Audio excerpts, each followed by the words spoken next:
صلی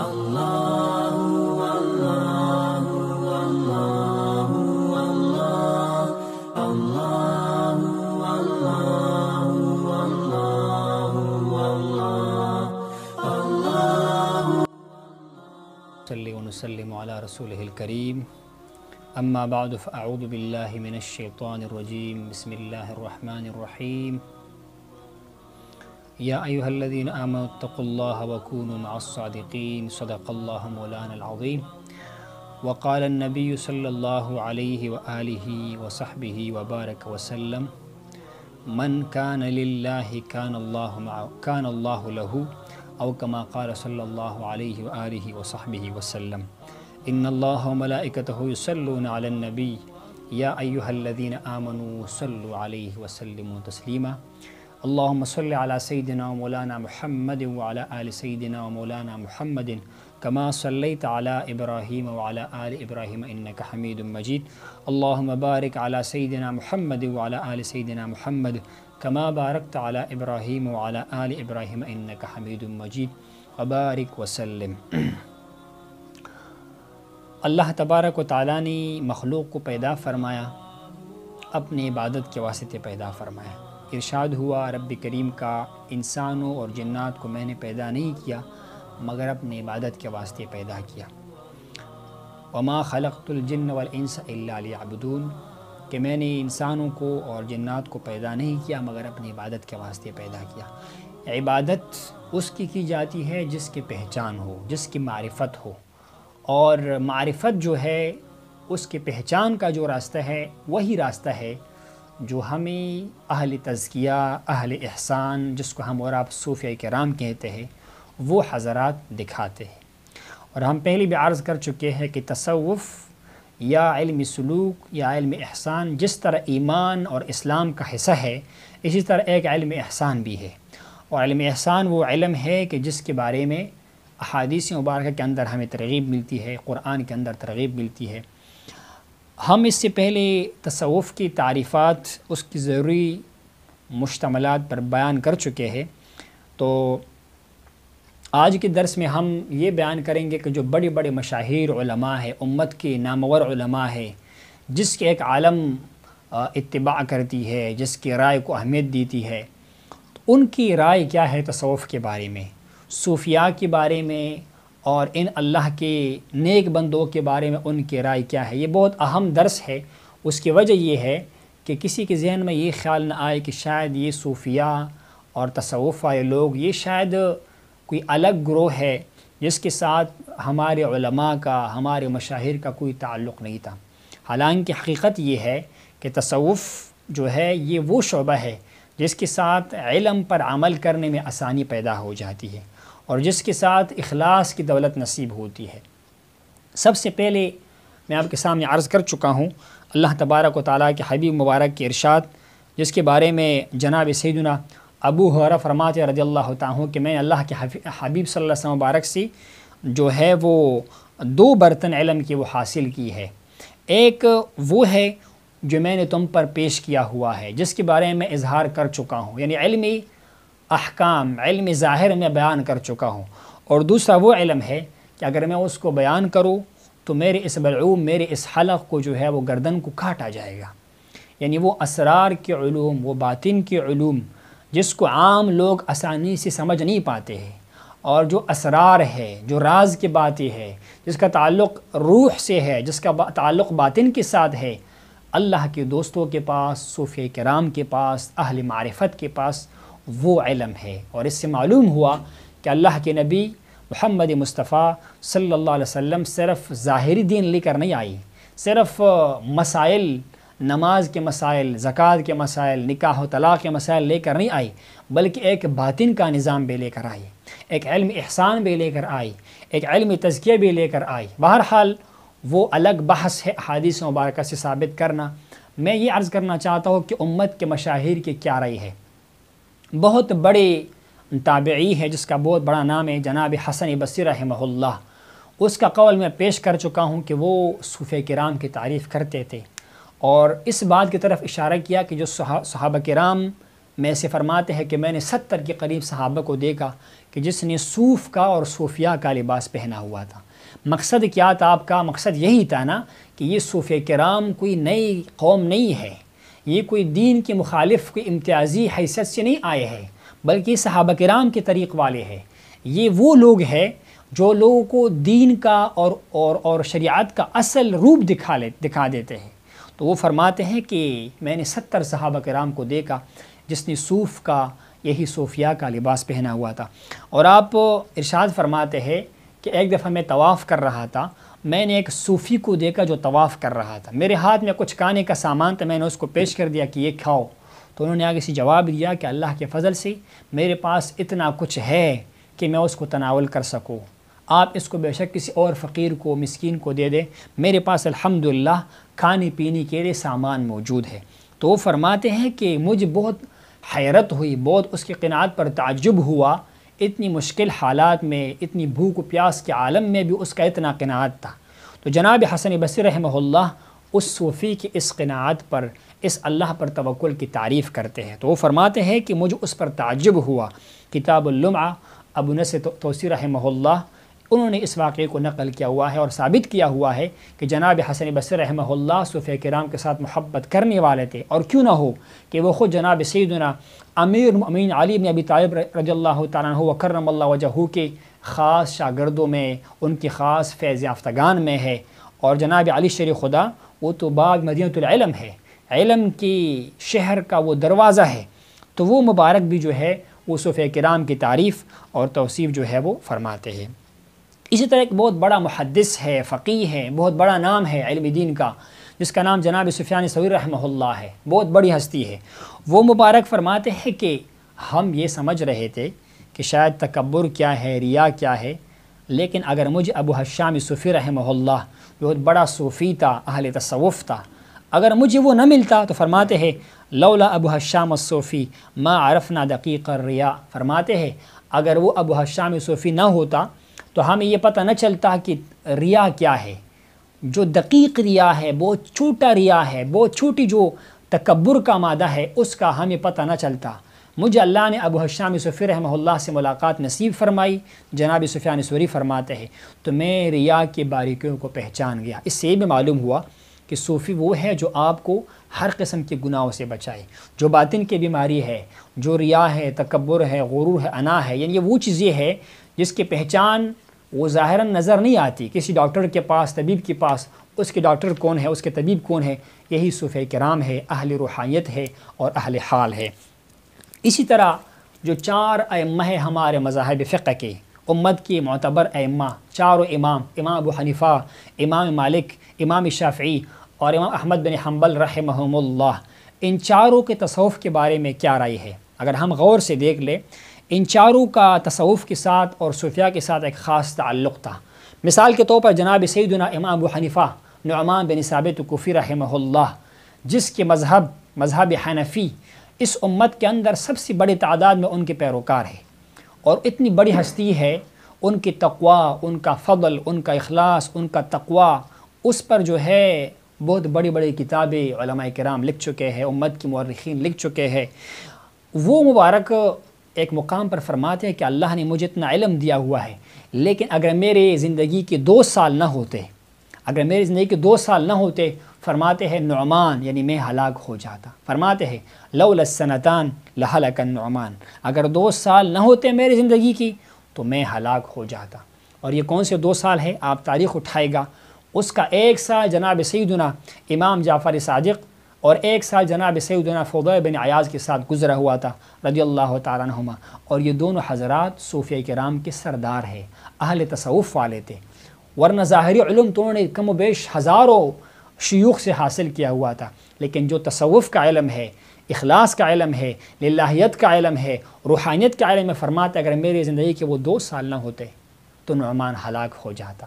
اس سے معلوم ہوا تصوف کی کتنی اہمیت ہے، تصوف کتنی بنیادی علم ہے۔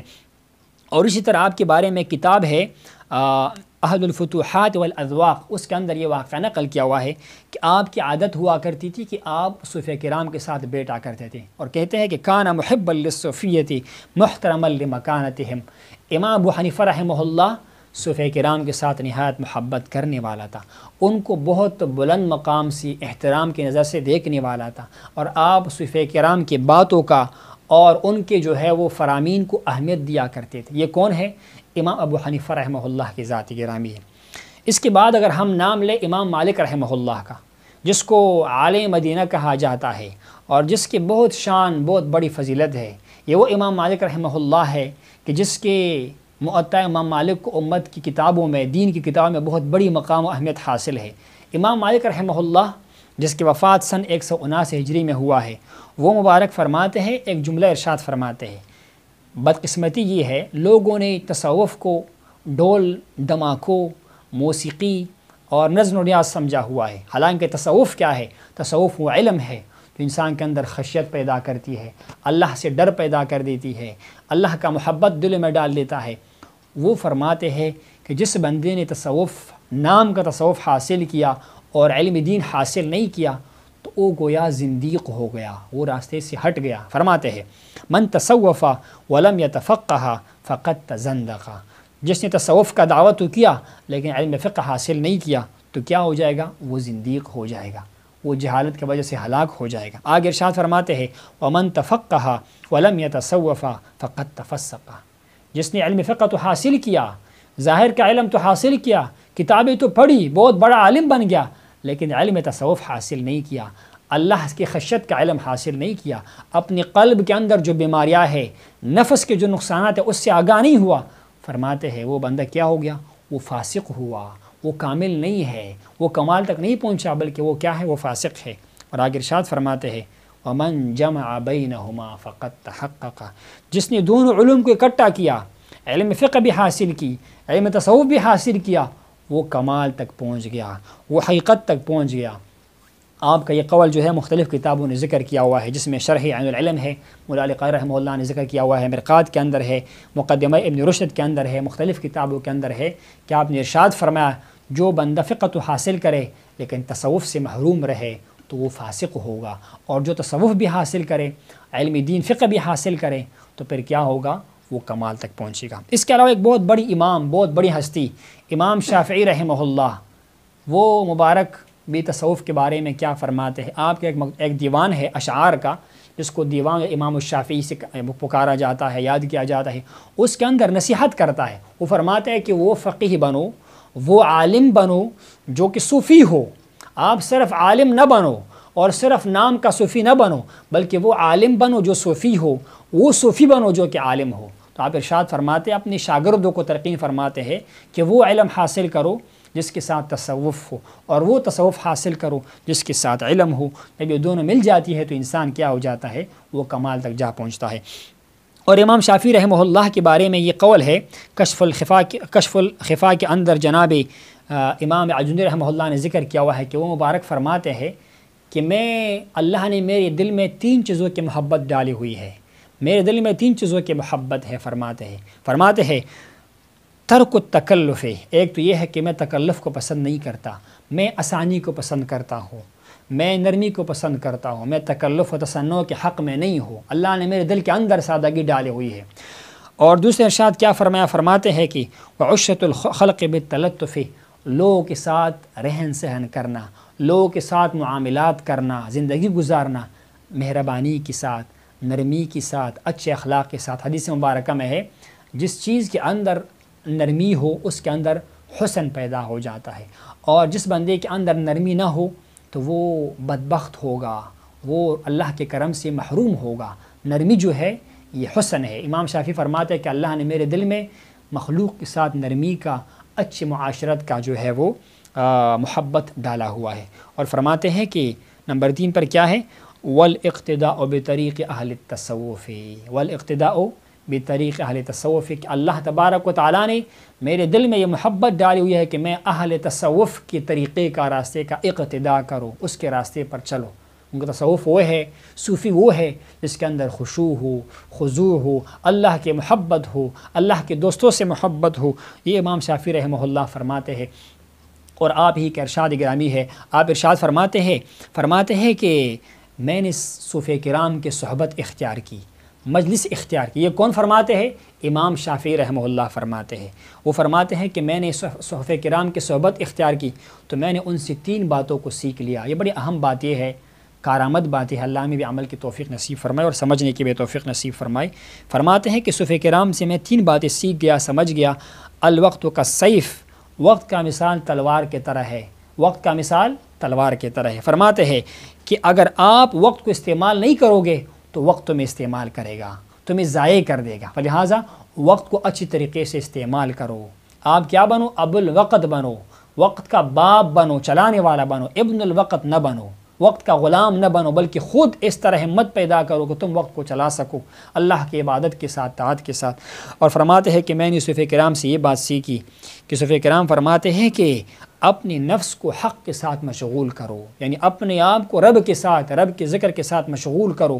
اگر نہیں مشغول کرو گے تو وہ جو نفس ہے وہ تمہیں خدا سے دور کر لے گا، غافل کر لے گا، وہ انانیت کے اندر آپ کو ڈالے گا، بیماریوں کے اندر آپ کو ڈالے گا۔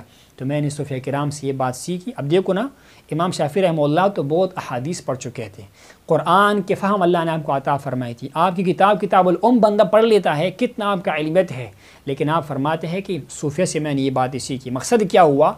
ظاہری علم پڑھنا الگ چیز ہے اور دل کے اندر وہ بات ہے جو قرآن حدیث کا مغز ہے، یہ الگ کام ہے۔ یہ کام کون کرتے ہیں؟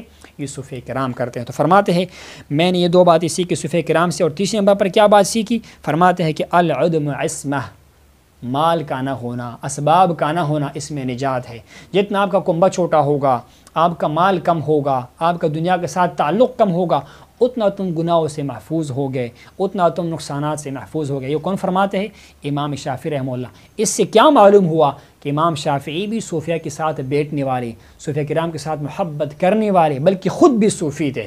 اگر خود صوفی نہ ہوتے تو آپ یہ نہ فرماتے۔ یہ میں نے حوالہ کتاب قول جو پیش کیا، یہ کتاب ہے تاثیر الحقیقۃ العلیہ، امام سیوطی رحمہ اللہ نے اس کے قول کو ذکر کیا ہوا ہے کہ میں نے صحابہ کرام کی صحبت اختیار کی اور میں نے صحابہ کرام سے ان 3 باتوں کو جو ہے کیا کر لیا؟ وہ سیکھ لیا۔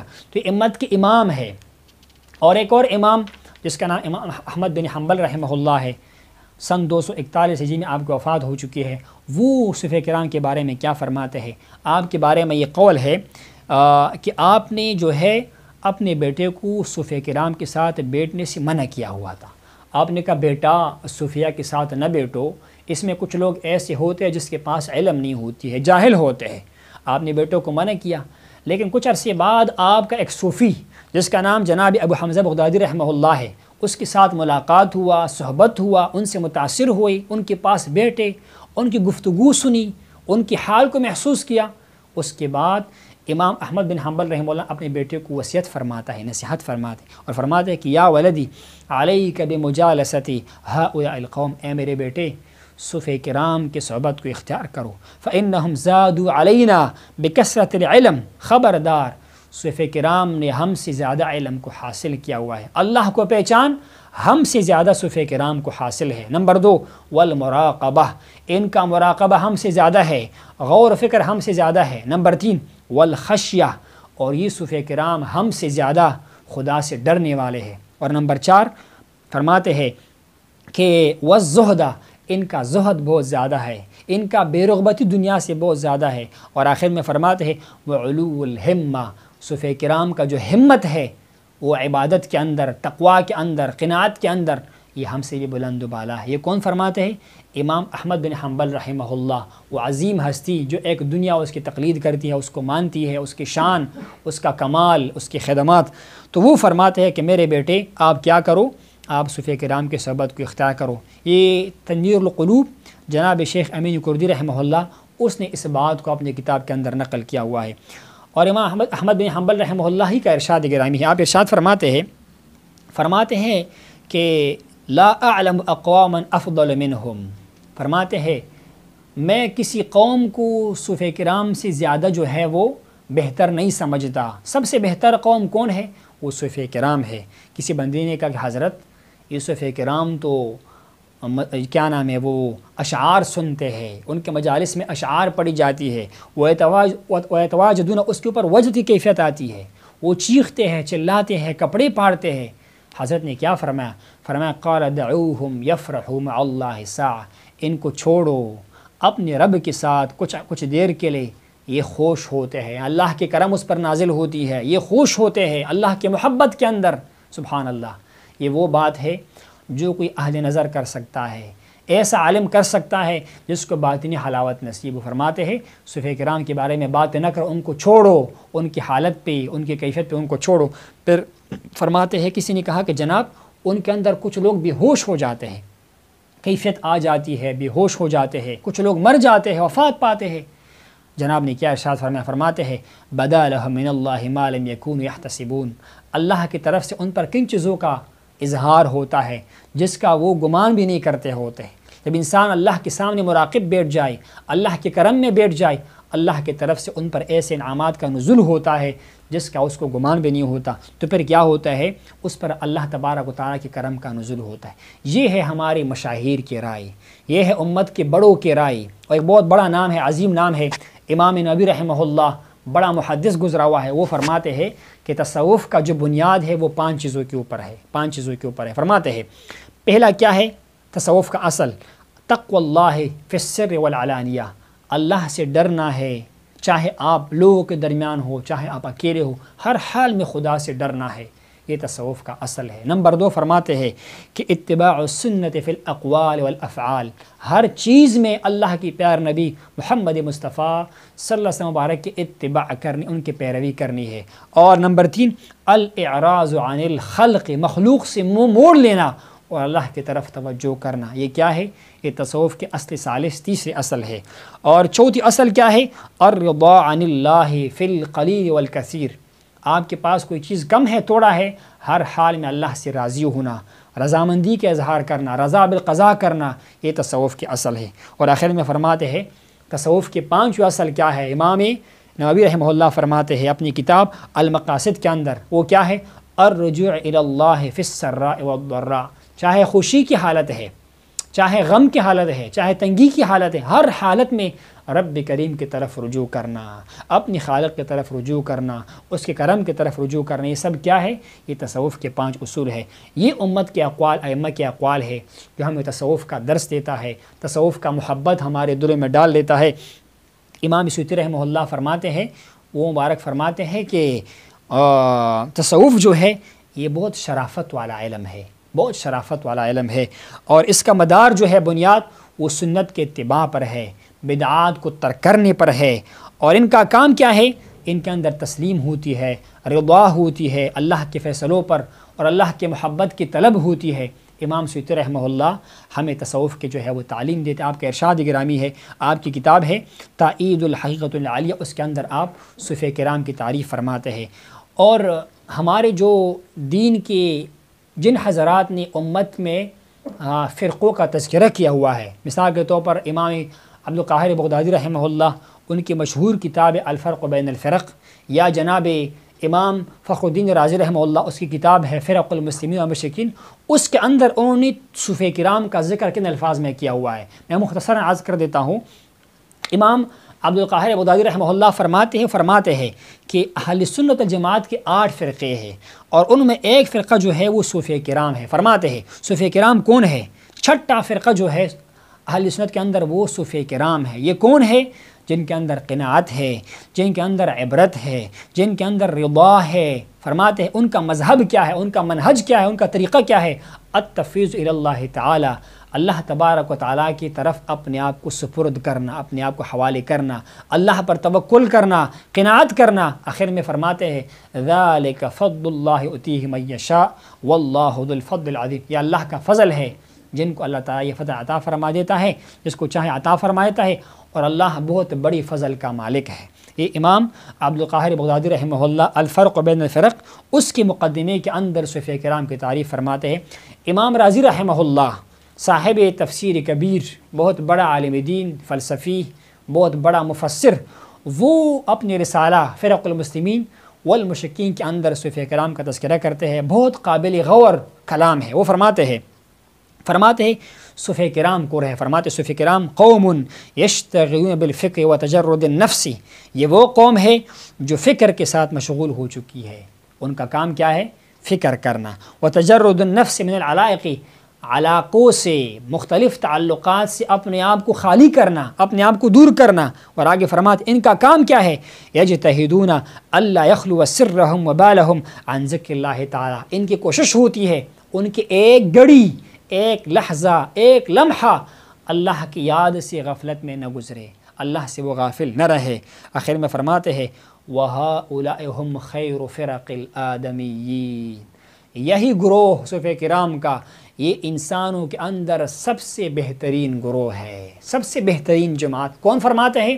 امام رازی رحمہ اللہ فرماتے ہیں هَؤُلَاءِ خَيْرُ فِرَقِ الْآدَمِيِّينَ۔ یہ دیکھو ان کا کتاب فرق المسلمین والمشرکین کے اندر تصوف کے بحث میں اور صوفیہ کرام کے بحث میں وہ ارشاد فرماتے ہیں۔ اور آخر میں قول پیش کرتا ہوں امام غزالی رحمہ اللہ کا کہ وہ اس کی پوری زندگی علم دین کی طلب میں گزری۔ آخر میں وہ فرماتے ہیں کہ میں نے بہت تحقیق کیا، بہت تفتیش کیا، اللہ نے مجھ پر یہ بات واضح فرمائی کہ جو سب سے بہترین قوم ہے وہ ان سالکین کا ہے جو اللہ کے راستے پر چلنے والے اور جو کہ صوفیہ کرام ہیں۔ فرماتے ہیں یہ وہ لوگ ہیں کہ جن کا طریقہ سب سے بہترین طریقہ ہے۔ اور یہ کون لوگ ہیں؟ وَإِنَّ سِيرَتَهُمْ أَحْسَنُ السِّيَرِ، صوفیہ کرام کی سیرت تمام سیرتوں میں بہترین سیرت ہے۔ وَطَرِيقُهُمْ أَصْوَبُ الطُّرُقِ، اور صوفیہ کرام کا طریقہ سب سے بہترین طریقہ ہے خدا تک پہنچنے کے لیے، اللہ کی معرفت اور رضامندی کو حاصل کرنے کے لیے۔ اور فرماتے ہیں وَأَخْلَاقُهُمْ أَزْكَى الْأَخْلَاقِ، صوفیہ کرام کے جو اخلاق ہے وہ اخلاقوں میں سب سے بہترین اخلاق پر فائز ہے۔ کون فرماتے ہیں؟ امام غزالی رحمہ اللہ، ان کی کتاب المنقذ من الضلال کے اندر اس کے رسالہ ہے ایھا الولد، اس کے اندر بھی یہی فرماتے ہیں۔ مقصد کیا ہوا؟ امت کے ائمہ، امت کے مشاہیر، بہت بڑے محدثین، مفسرین، مفکرین، وہ تصوف کو دین کا حصہ کیا بلکہ اس کو لازم سمجھتے ہیں انسان کے باطن کی معاملات کو درست کرنے کے لیے، اللہ کی معرفت کو حاصل کرنے کے لیے، اللہ کی خوشنودی کو حاصل کرنے کے لیے۔ تصوف یہ بہت بڑی سیڑھی ہے، بہت بڑا راستہ ہے۔ تصوف چیز اخلاقست و احسان، تصوف کا کام کیا ہے؟ اخلاق ہے، احسان ہے، باطن کی صفائی ہے۔ اللہ تبارک و تعالی ہمیں صوفیہ کرام کی سچی محبت نصیب فرمائے اور ان کی تعلیمات پر عمل کرنے کی توفیق نصیب فرمائے۔ وآخر دعوانا ان الحمد للہ رب العالمین۔